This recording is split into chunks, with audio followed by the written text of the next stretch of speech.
Chystáš sa na festival alebo dovolenku? Mám pre teba brutálnu vychytávku. Toto je prenosná nabíjačka Schneider Off-Grid 330 a ako už to číslo napovedá, tak kapacita je 330 Wh. Čiže s tým pokojne dokážeš nabiť niekoľko mobilných telefónov alebo notebookov, nech si kdekoľvek. A k tomu ti poslúži trojica štandardných USB-čiek, jedno C s výkonom až 60 W, no a klasické dve 220-ky.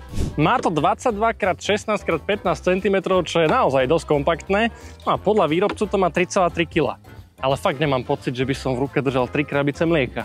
A ak ťa doteraz neodpálili tie parametre, tak 150W bezdrôtové nabíjanie ťa rozhodne odvarí. A ak sa ocitneš niekde uväznený v kufri, ako ja, tak táto ledka ti rozhodne pomôže, pretože ešte tam máš aj nadpis Schneider Off-Grid, keby si nevedel.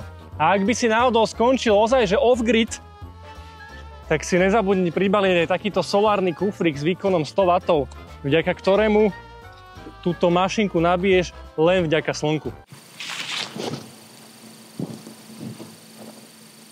A ak ti bude stále málo, tak si kúp ten Xpeng za mnou, ktorý má 100 kWh batériu a vďaka funkcii Vehicle to Load dokáže napájať s príkonom až 3300 W.